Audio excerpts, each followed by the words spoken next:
Welcome to the Stuff and Things Podcast. Your home for all stuff related to your favorite things in entertainment. Now, here are your hosts.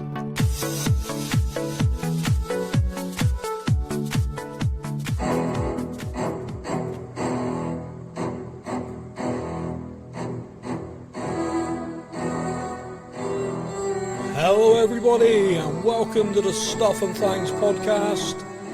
I am Sam. Joining me to discuss the latest episode of Ahsoka, set in the Star Wars universe from Disney Plus, is my partner in crime, it's Stefan. Hello there.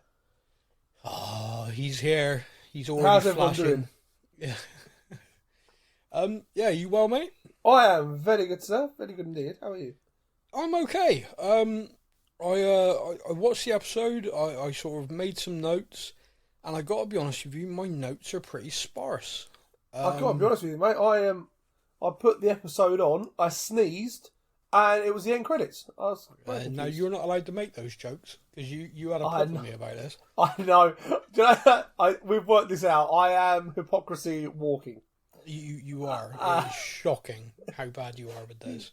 You should hear our other podcast where I talk about football teams. You won't know. I am the same in most things in life. I am very hypocritical. Drives my wife absolutely insane. Yep. When I tell the kids off for something because it's a serious thing, and then 2 days later, she tells the kids off for doing the same thing, and I go, "Whoa, come on, love, that's a bit tough. They're only kids." So it happens in all things of life. But yeah. 28 minutes of screen time is not acceptable. So episode 1, I'm going to do the run times from Disney Plus. So okay. Episode 1 run time is 56 minutes. With intro and outro, that probably means actual episode probably about, what would you reckon, about 48? Yeah, give or take, yeah. Yeah, I mean, call it 48 to 50, yeah? Yeah. Episode 2 was 44 minutes. So again, you're dropping that down to... I think you've got to take about 4 to 5 minutes off the credits. Yeah, alright. So let's call it 50 minutes, and let's call that 40 being generous, but probably 39, 38. Yeah.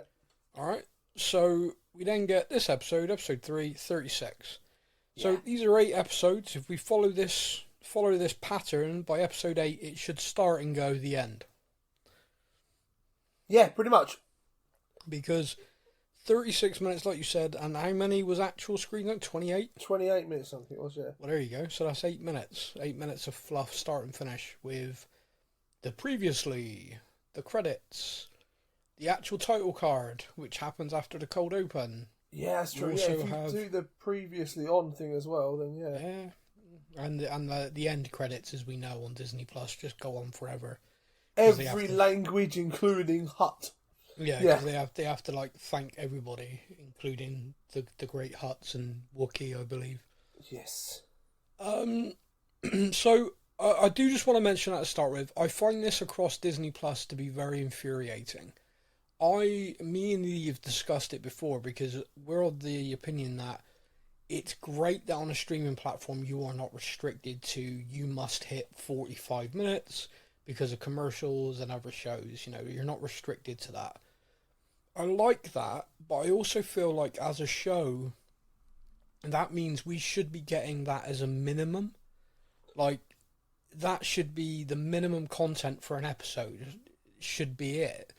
We shouldn't be getting short. Like, if this was on network TV, that episode 3, would have been in a half-hour slot, not an hour.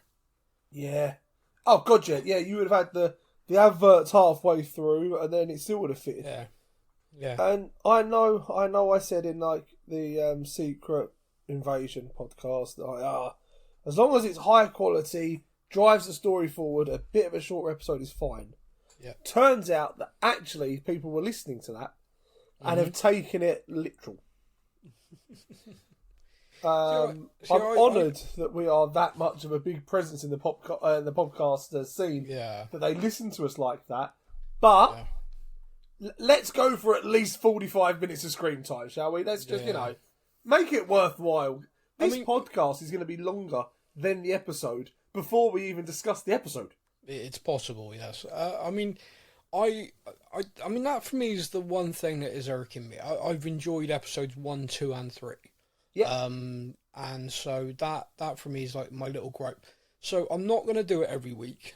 I want to do it this week because it's like a real, like I said, 56, 44, 36. From episode 1 to 3, it's a 20-minute difference. The bit I don't understand, so they drop episode 1 and 2 together. Yeah. That seems to be a bit of a thing now that's sticking around. People are dropping the first 2 episodes to really kind of get you involved. Yeah. Now, if the first 2 episodes were like 35 minutes each, and then episode 3 and 4 was the 45, 50 minutes, you'd go, okay, 2 short and sweet episodes to kind of set the tone, introduce characters, get you gripped, and then the longer episodes, because, they want to make sure they're short and snappy to get you involved, and then as the story progresses, you get the longer episodes as more's happening. That'd make sense. Yeah. But doing it the other way round, it meant that I watched 2 episodes at like 2 o'clock in the morning. And then this that's why you're annoyed. This episode, why couldn't I come the short home from one work and watch it in half hour? And I'm like, come on. Why couldn't the short one have been the 2 a.m. one? You know what I mean? Come on, help me out here, guys.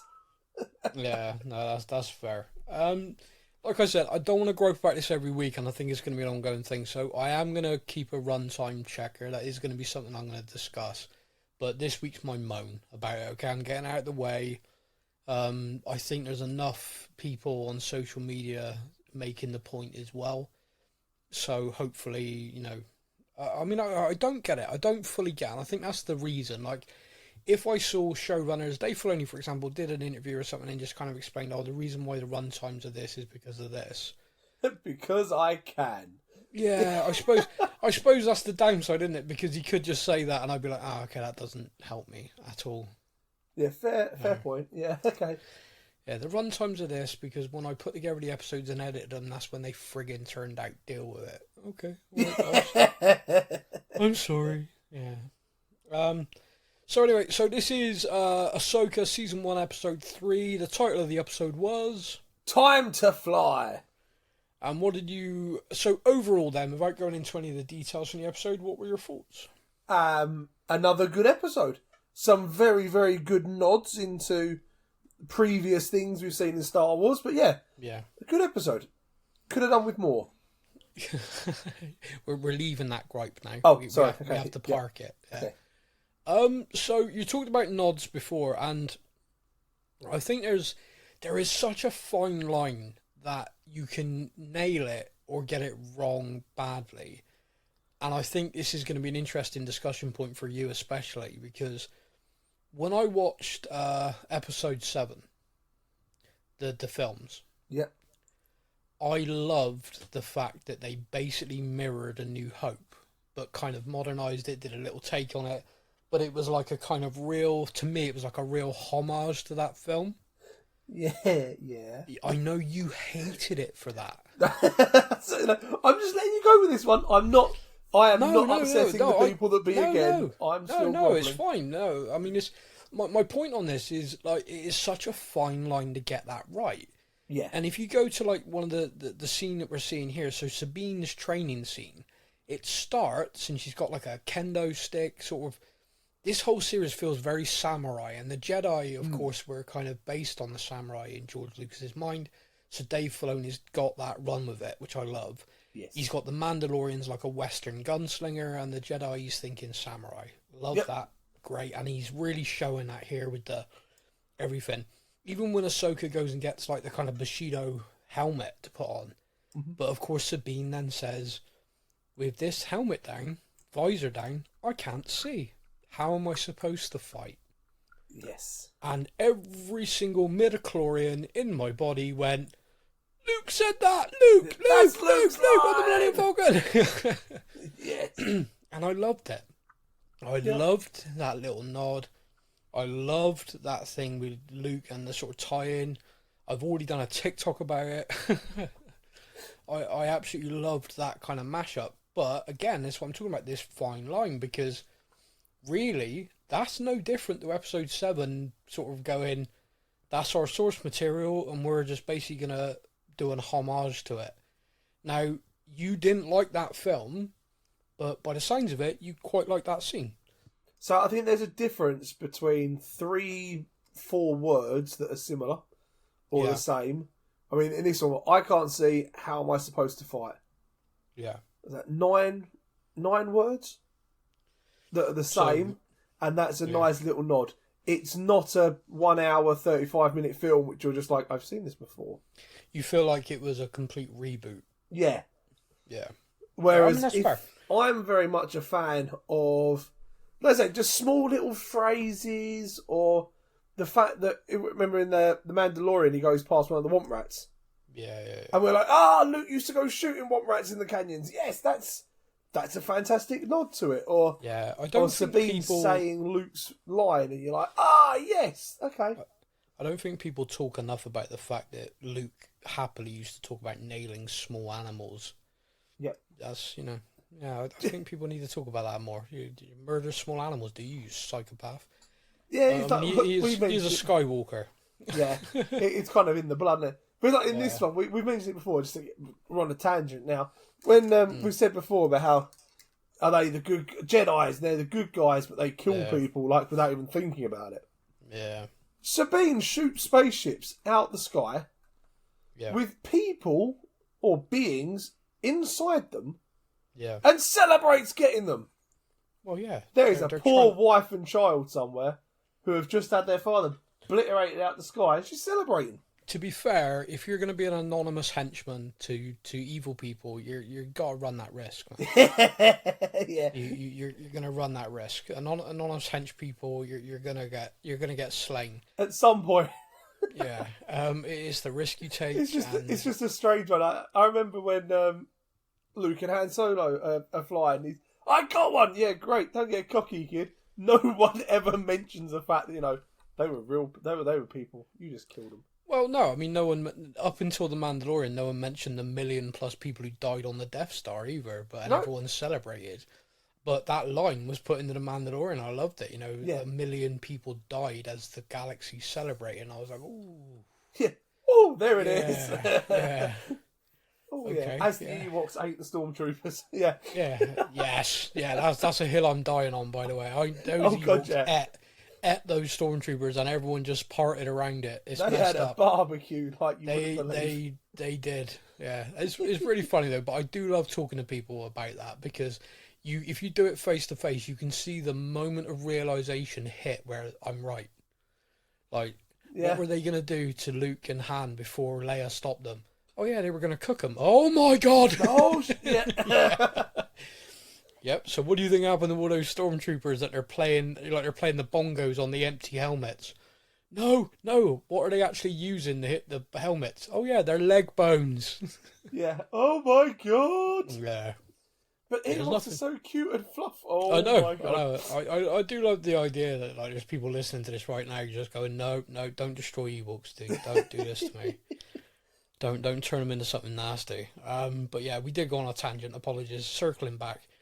I love that scene. There's a couple of things in that scene that I love. I love the little nod to Luke thing. I enjoyed that. I think the second part of that was just, I think, kind of important, is of course Luke was trained to do that by Obi-Wan. Yep. Ahsoka was an apprentice to Obi-Wan and Anakin. I mean, she was Anakin's Padawan, but she spent all that time with both of them. So I did kind of like that. I did kind of like the... Obi-Wan actually used that with her. Yeah, I did like that there was that level of similarity, and it made sense. The droid is growing on me, because he is so blunt. Brilliant. Just absolutely brutally brilliant. Yeah. And it was. Why did you tell her that? It was the truth. Of course, I know. It's like, why? Yeah, why would you do that? And he's just like, because it's true. She's crap. Yeah. He said I would never have let her in. Like, seriously, one assessment, and they've been like, no, go away. Awful. She clearly doesn't have the Force. Why is she here? Yeah. Yeah. and there was little bits in this which I enjoyed, because it kind of again were discussion points that I've heard fans have, even me and you have had. Like, well, if everyone's got midichlorians in them, why aren't everybody Jedi? Yeah. And that comes up. Yep. And it came up naturally. It wasn't forced. It wasn't like we got a list of things that fans keep asking. Let's knock that out. Let's kind of let's address it. You need talent as well. Yeah. So as soon as I turned the episode off, I walked into the kitchen, put an egg cup on the side, and went, The Force is in everything. The Force, nope, still can't do it. No, still can't do it. Let's try. To be honest with you, I'm 40 years old and I've been trying to move the remote when it's like far away from me. Like, yes. Like you're led on the sofa and you're like, I need to get that remote control. And you're like, come on, this time. This is the one. I don't know how I would react if the remote actually leapt up and launched into my hand. I think I would be so freaked out I wouldn't actually enjoy the moment. I tell you, the remote control would just have to wobble slightly, and I would lose my freaking mind. Yeah. That's I did it. Yeah, I mean, I just assume that means I'm dying. Like, it must mean there's like an aneurysm about to blow up in my brain, activated some ancient power, and now I'm dead. Yeah. God, yeah, we are going on tangents today. So at least we're talking about the episode now. We've made it into the episode. Yeah, at least we're actually into it. Sorry, I mean, if you're a fan of Ahsoka and you've just listened to us for the first time, this must be like, who the are these guys? For people who are here on a regular basis, you're kind of like, this is pretty normal. This is them. They must have enjoyed the episode because they're very happy podcasting. Yeah, they're just waffling now. Yeah, you can always tell when we enjoy an episode because we have podcasts like this where we kind of take things and go, there's episodes and things we don't like. It is so matter of fact, done. It's very difficult. Big difference. It's very difficult to try and get that balance as well, because you're kind of like, I know I didn't enjoy it, but a lot of people possibly did, so I need to kind of like put myself in that mindset and deliver. And then but there's been times with certain shows where it's been impossible. Yes. Like, I remember when we were doing that spin-off for The Walking Dead, The World Beyond, and I genuinely was just like, I can't talk about this without swearing. This is just so awful. It was difficult to watch it without swearing. So this is so bad.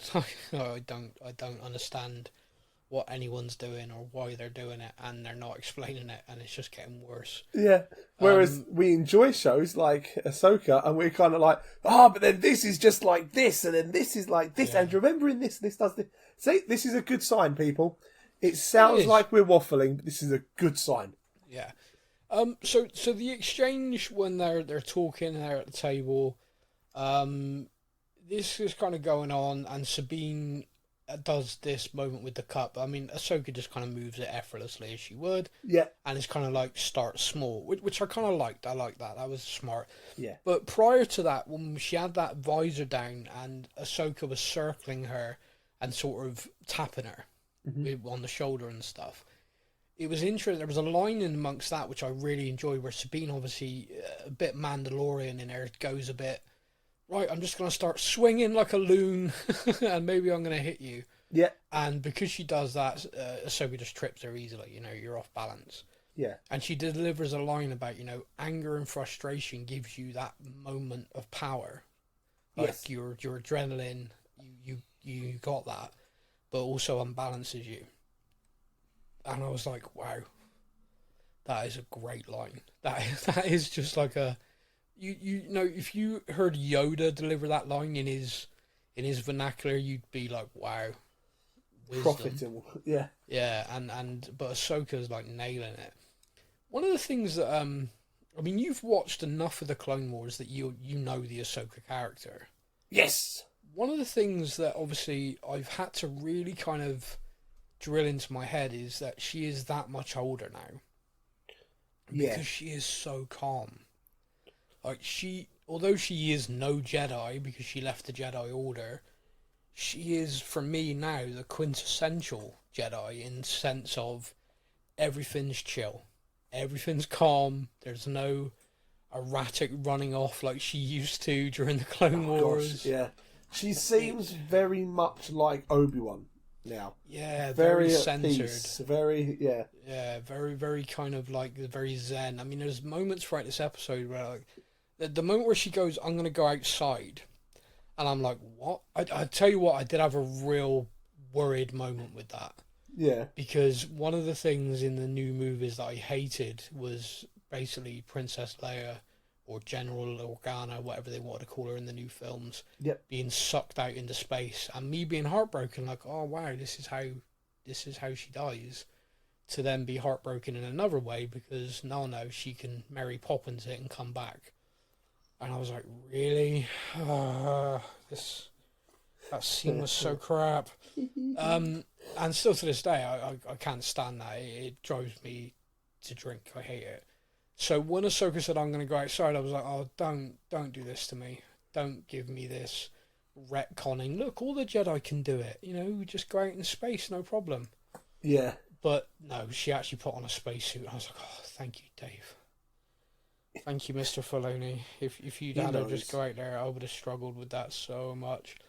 Yeah. But tying that in is the calmness. It's this kind of like, all right, you deal with that. I'll go outside. Like, you're going to go where? Yeah, you're just going to fix the ship, and I'm going to be out there walking along the wings. It's fine. Yeah. I've got my lightsaber. I'll hammer down a fighter as it goes past, and she does. Yeah. But yeah, so her character is obviously so much different. Now, she was different in Rebels. So, she was more grown up, more mature in Rebels. So people who have watched that as well would have seen that. But the live action incarnation of her is, again, for me, when you compare it to the Clone Wars, it is very different. But not different like the actress is getting it wrong, but the actress is playing a grown up, more mature version of this character. Yes. And so is kind of nailing it for me. And what I'm loving is the fact that we're seeing Ahsoka, like I say, kind of in that Obi-Wan sort of calm, centered, at peace with the Force, that sort of thing. Yeah. And now we have Sabine, who is very much like Ahsoka was in the Clone Wars. Yeah. Just completely headstrong, doing it my way. My master says I must do this. I'm going to do that instead. Yeah, exactly. And we saw that in like episode 1 or 2 when she was stole the map. Well, of course you keep that you on would the have stolen ship. the map. Yeah, exactly. I think Hera says to her, like, oh, your masters, must have lost patience with you sometimes. And all of us are like watching it like, oh yeah, oh, you have no idea. Like, oh, yeah. Oof. Like Anakin, oh. So one of the things that, again, episode 1 and 2, we had that little reference there. Episode 3, again, Yu Yang says to her about Sabine that she's a very unconventional Jedi, but then knowing you, she comes from a line of very unconventional Jedi. Now, yes. Initially, when you hear that line, you're thinking family? Like it's a family line? Like Ahsoka comes, and I'm thinking, no, he's talking about Jedi line. So the Jedi line, who her master was, and Anakin Skywalker, even when he was just a Jedi Knight, was a very unconventional Jedi. I mean, he literally went from being a teenage boy into the Clone Wars, so he grew up fighting a war. So unlike the Jedi before him, who had been guardians and sort of investigators, Anakin was from a generation of, no, we fight. Well, yeah, you had Qui-Gon, who went on kind of diplomatic missions. Yeah. And he missed all of that and just went straight into Clone War. Oh, wars on every different planet. Brilliant. Yeah. Okay. Yeah, brilliant. So I just walk around lightsaber out, bringing it on. Okay, and now I'm like 19 years old and in charge of an entire 501st Legion. Epic. Engaged to a princess. Yeah. Yeah, no one knows. Secret. Yes. So, I mean, I kind of love that. I kind of love that, again, we have this little moment, little kind of nod again. I mean, we've all seen that Hayden Christensen's slated to appear in the Ahsoka series. Yep. I think people will just about lose their minds if that appearance is a Force ghost. And if that Force ghost says, have you been looking for me, Snips? I think the fandom might just absolutely friggin' lose their minds. Oh God, yeah. And if she says hello, Sky Guy, I think everyone will literally just cry, just burst into tears. Because the other option, of course, is that he's going to appear and we're going to have a flashback, which would be great. But I would say if you're flashing back to the Clone Wars, I wonder if they've got someone else in to be Ahsoka for that. Because Rosario Dawson's beautiful, wonderful woman, but she's playing this character as a woman, as a grown-up Ahsoka. Whereas in the Clone Wars, she was, what, 15 to 18 or something? Yeah. She was a young Padawan. So, I mean, I don't know. I've got no idea what it is. I mean, we're not confirmed Hayden Christensen's going to be in it, but he doesn't have a very good poker face. No, and oh my God, could you imagine if he's not in it and actually it was just a wind-up? So if he's not in it, then I take it all back. He does have a very good poker face, and I'd never play that guy at cards ever. Because he got asked in this interview, when they were doing the Obi-Wan, he was like, oh, how much did you enjoy being bad? And can you tell us much about the Ahsoka series? And he was like, oh, no, I can't really say much about it at this time because I'm not even sure if I'm involved in that. And everyone's like, you got it wrong. Yeah. You nearly messed up. He's been slated to appear in it ever since. So, I mean, personally, I'd love that. I don't need it. The series doesn't need it, but I'd love it just because I think hearing in live action Snips and Sky Guy, I can imagine it being just his voice. Yeah. I can imagine it being just his voice in the Force or something, you know? Well, we did get his voice in the trailer.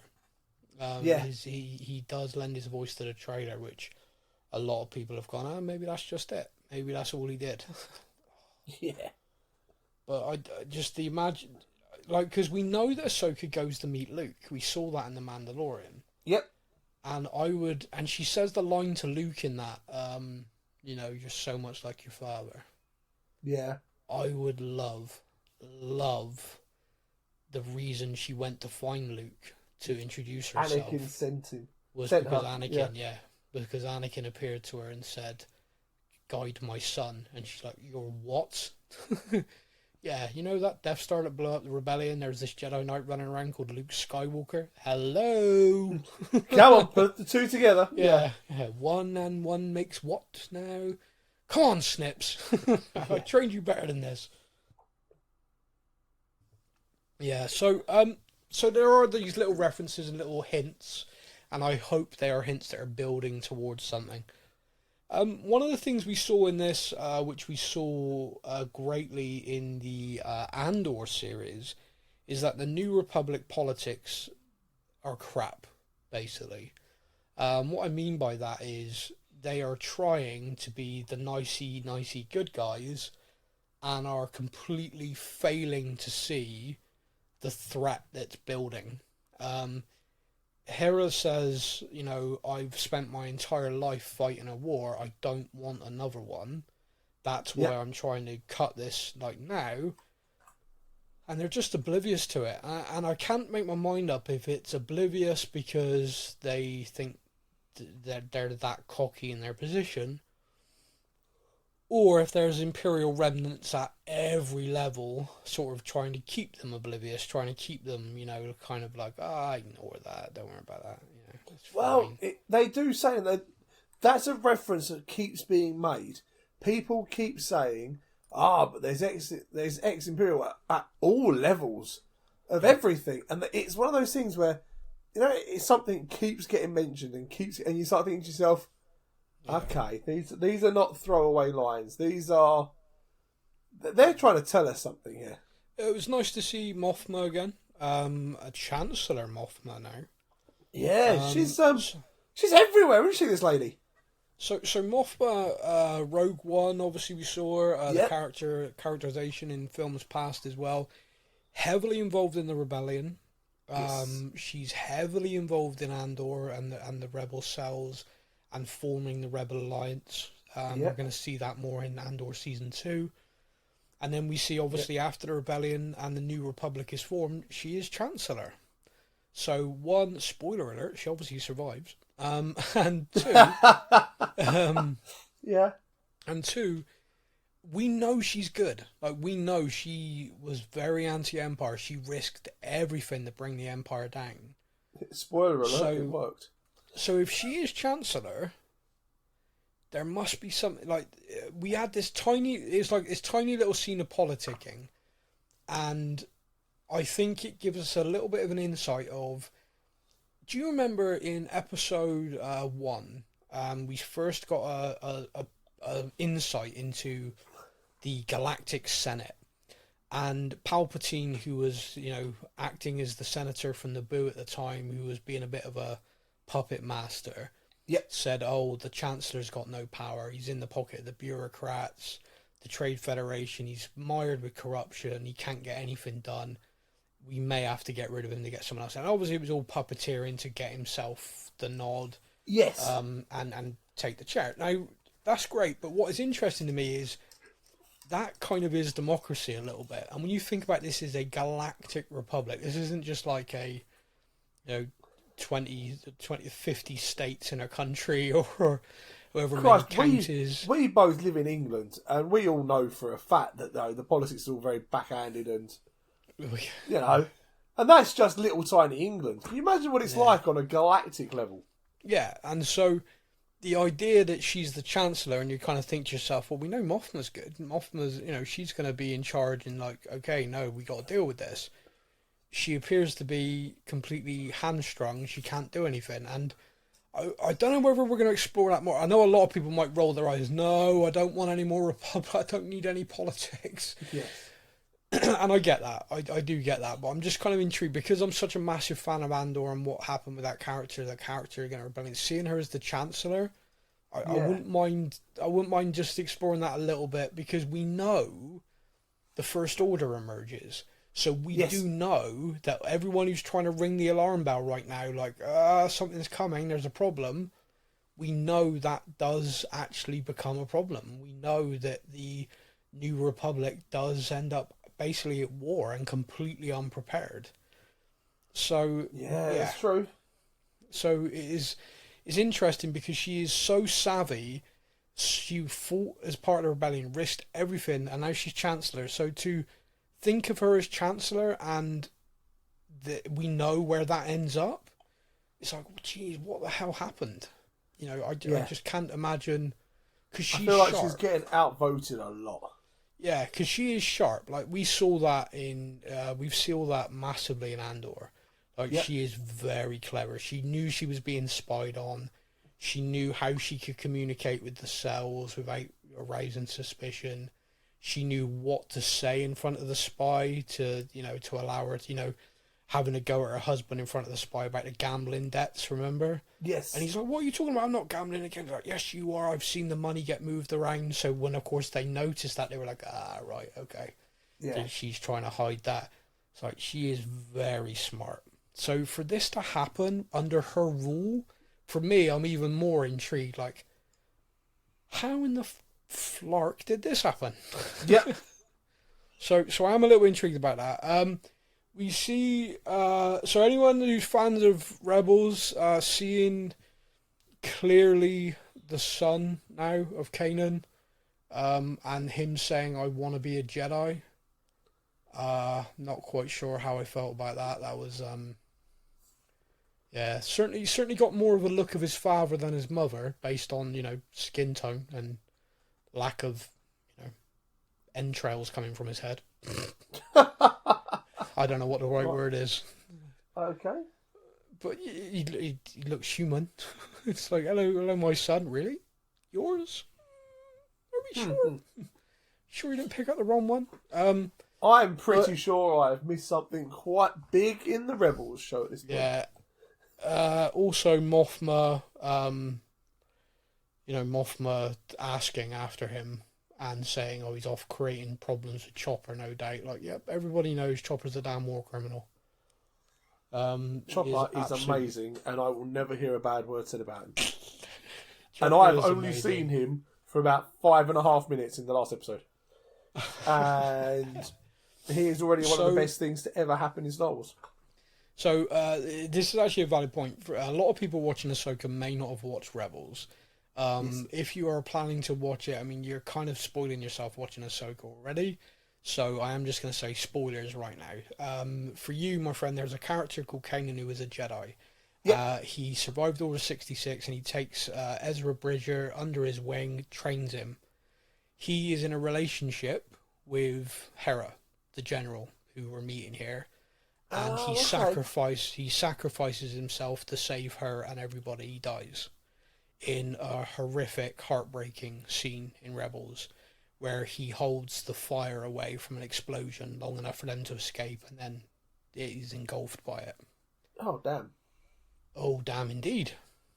But obviously, she was pregnant and had his son, and we've just met his son. Gotcha. So that's why that scene was a little bit ooh. So when he said, "I want to be a Jedi," oh God, no. Save him. Just let him be a librarian or something. Yeah. But anyway, so that's that. The thing that is interesting in this episode is obviously they're denying troops to go and help. So Ahsoka and Sabine are on their own. They arrive at these coordinates. They drop out of hyperspace early because, standard Jedi protocol. I love how many times that is mentioned in this. So I funny. also love, so here you go, I've seen some Clone Wars Yep. because I noticed the fact that when they land, she turns everything off. Yep. She didn't in Clone Wars and got told off for it. She did, yes. Great She spot, my learned. friend, yeah. She learned. She learned, and the way he's like complaining, he's like, "It's his standard Jedi protocol." And he's like, "Oh yeah, you are right." Yeah, no, fair enough. Yep, turn me off. That's fine. Yep, turn me off. No, you're absolutely right. Yep, yeah, the button's at the back there. Yes, yeah, what a great spot, my friend. You must have watched that episode recently. No, quite a while ago, but it was just something that I started, wait a minute. Yeah. But yeah, they do get jumped. I don't know, it's sort of not bothering me, but I'm kind of like, I felt like I recognised that style of fighter that was chasing them. Or obviously it wasn't Imperial type. Did you recognise it? It looked really familiar to me. So, I had a little look up at this. Okay, so it has the wings of the Republic Z95 Headhunter, Okay. but it has the cabin and fuselage of General Grievous's fighter Solus 1. Oh, okay. So it is, unless they've been kind of, during the Clone Wars era, kind of mashed a couple of ships together to make it look. There we go. But there you go. I mean, it could be, because I mean, we know that they were basically pillaging the shipyards for breaking down ships. So yes, these could have been put together from parts, I guess. They looked But cool. what we find, we know I'm a geek for the spaceships, but they looked cool. You are. Yeah, I mean, I think that's why I was kind of like, it looks... Because it looked almost a little bit like the Naboo Starfighter. At first, that is what I thought, yes. Yeah, that was what I thought. And then I saw them and I was like, not quite. No, they're not. They've got kind of like the front part of it, but they haven't got the tail end. Yeah. So it was just, I was kind of like, they look really familiar. So if I'm missing somewhere obvious, like, yeah, Sam, they were in the Mandalorian, or because the part of me made me think they looked a bit like the pirates in Mandalorian season 3. Yeah, the fighters from there, but I could be completely wrong. But anyway, anyone, let me know, and I'm sure you will. Answers on a postcard. So yeah. Yes. Well, it's on a postcard. Send them in to us. I like that get on the tail gun, but the thing I liked about this again is this little interaction where Ahsoka's kind of in charge.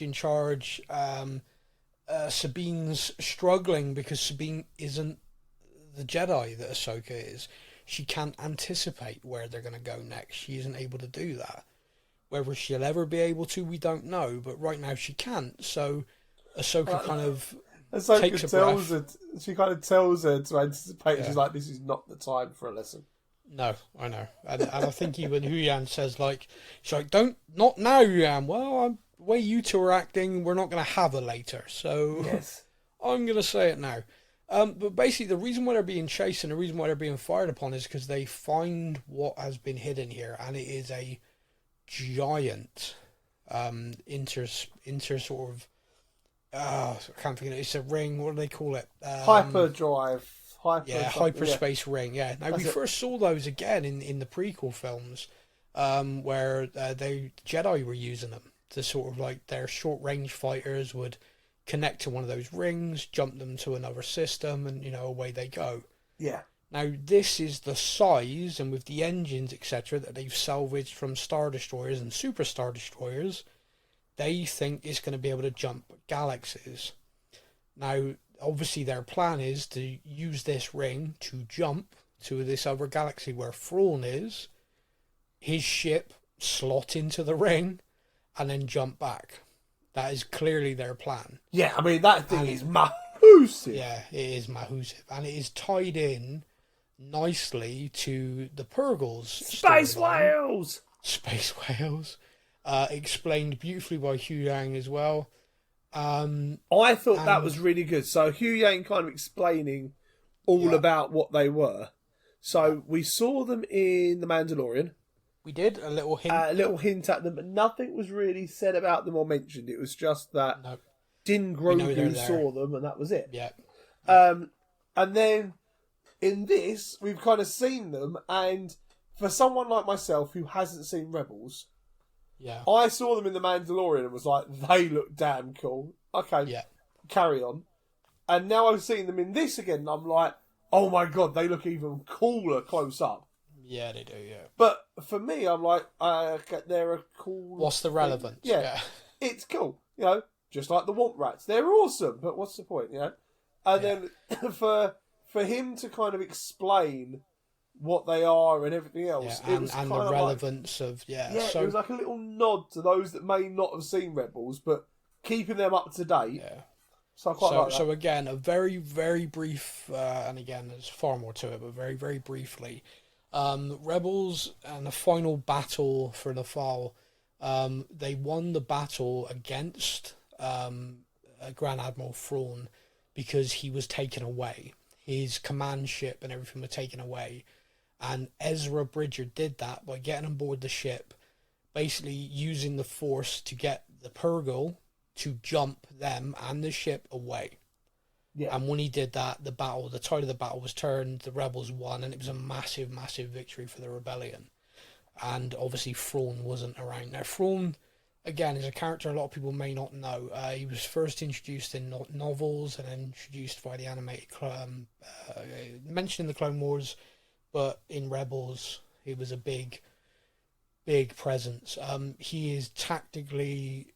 He is a standout apart. He is a phenomenal character. Yeah. Ruthless. And once he's introduced in live action, I think people are going to feel the same way. Like when Vader speaks, you have that kind of, oh, God, someone, okay. Yeah. When Thrawn speaks, he's very quiet, very composed. I mean, we've said this about like different shows we've done and stuff, but I always find the calm, collected bad guy is way more terrifying. It's why they got Kylo Ren wrong for me. Kylo Ren was like a temperamental teenager smashing the place up, and didn't get his own way, so he chopped stuff down. You want to be a menacing, you want to be a really imposing villain. You need to be in charge. You need to be kind of like. And Thrawn is. And so the idea, and the reason why you see Hera and others so nervous of the idea of Thrawn returning is because they know the impact he could have. He would come back and would be the heir to the Empire, which is the rumoured title to the film that Dave Filoni is making, which is going to round out the Mandoverse, which is Ahsoka, Mandalorian, etc. So... I have never looked forward to a film less in my life. Because you know it. Because that is the end of this. And I'm like, part of me is like, that movie is going to be amazing. It's Dave Filoni. He's clearly a massive fan. And it's going to be an amazing film. But it's going to end all of this. And I'm like, no, I'm good. Yeah, I know. I'm with you. I'm like, please, no. I want years more content. Leave me with my Star Wars content, please. Yeah. But with the writer's strike as they are, we may not get any of it anyway. So let's just enjoy what we have. So yeah, the seeing the Purgle again, that was kind of great, and that again just tied it in and enabled them to, for those who have not seen that, to just give you that little bit more information. You're not overloading anybody with every episode. You're just sort of saying, oh, the Jedi charted these animals, and they had went between galaxies. So the Jedi marked their space whale kind of lanes, if you like, better known as the Purgle. I was like, oh, genius, space whales. I still love space whales. Yeah. So we kind of have the information in this episode. We know where we are. Ahsoka, Sabine, they're on this planet hiding in the forest right now. The ship's damaged. We know that they're being hunted now. The very end of the episode, a detachment are sent after them. What do you think to the late Ray Stevenson's character? What do you think to him in this? Because he was a Jedi. He's clearly gone to the dark side as a mercenary. He's clearly training someone to be his apprentice. He doesn't appear to be Sith. I know he's walking around with a red lightsaber, but he doesn't appear to be Sith. I mean, because the reason why is he says stuff like, there's so few Jedi left, it's a shame to have to kill one. And I think that was in episode 2, and Morgan says, sentimental, and he's like, no, not so much sentimental, more just kind of, it's sad, it's a shame. Yeah. Or, just what I said, there's so few Jedi left, it's a shame to have to kill one. I think it's interesting because it's an interesting one because he, like you say, he doesn't strike me as like the next Darth something, No. He doesn't. He's a bit of a bad guy, but he's more of a mercenary than a bad guy. He's just doing kind of his job almost. However, his little apprentice Shin, yeah, she has some issues. She has serious daddy issues. Like wow, yeah, she is just in a bad mood. Like resting bitch face constantly. That character, yeah, and clearly has a serious issue with Morgan, which I don't think is the right sort of person to have an issue with. No, I think the reason why I like this dynamic, the reason why I'm enjoying this, is because she is clearly loyal to her master. Yeah. I think she has been trained, probably from a young age. Perhaps he rescued her with Order 66. I was going to say to you, do you think she was one of the younglings and he got her out? Because that would invoke some pretty strong loyalty, wouldn't it? Yeah, you saved my life from the Jedi, so therefore she's very anti-Jedi. Yeah. So if you work on the theory that she feels perhaps that Morgan has an influence on him, she's this witch, she's from this ancient thing that the Jedi used to refer to as sort of fairy tales and folklore, but they are more ancient than the Jedi, which I think when you consider the Jedi were around for like a millennia, it's kind of insane to think like that. Yes, but that is the fact. That is this is more ancient than them, and this is a power and a force. And he seems to be a little bit, he says to her, like, what do we get out of this? And he says more power than we've ever known. And that in itself was a little bit of a Sith line. You're after power. Yeah. But he isn't sort of like foaming at the mouth for it. He seems to be Jedi in everything he does, calm, collected. When he went to rescue Morgan, he entered the ship as a Jedi and was just trying to walk on, do his thing and walk off. They confronted him, he cut through them, took her and went. He didn't, it wasn't like he arrived with that in mind, seemingly anyway. Yeah. So, I don't know. I think he was very long time trained Jedi, so therefore, yeah. I feel like there's a confrontation coming and it's going to be interesting. I think almost like a conversation between him and Ahsoka could be really interesting. Especially if he recognises her or something, has a I remember when you were but a youngling in there. Yeah. Like, oh. I remember when you were Padawan to Anakin. We all know what happened to him. Do we all know what happened to him? Because so that could be interesting. That's kind of because he seems to have a real Morgan says to him what do you sense? What do you feel? She said that to him a few times. Yeah. So he obviously has a very strong connection to the Force, like Qui-Gon used to be able to do it, and Qui-Gon would often sort of try and get Obi-Wan to stop, keep your focus here and now. You don't need to be thinking about that. You don't need to be thinking about this. Snap out of it. Yeah. So there's a lot of stuff going on that it has me really intrigued. And yeah, like you, the episode ended, I was kind of like, oh, come on, there should be more. And I guess that's a good thing. I mean, I'm a week away from episode 4. I want it now.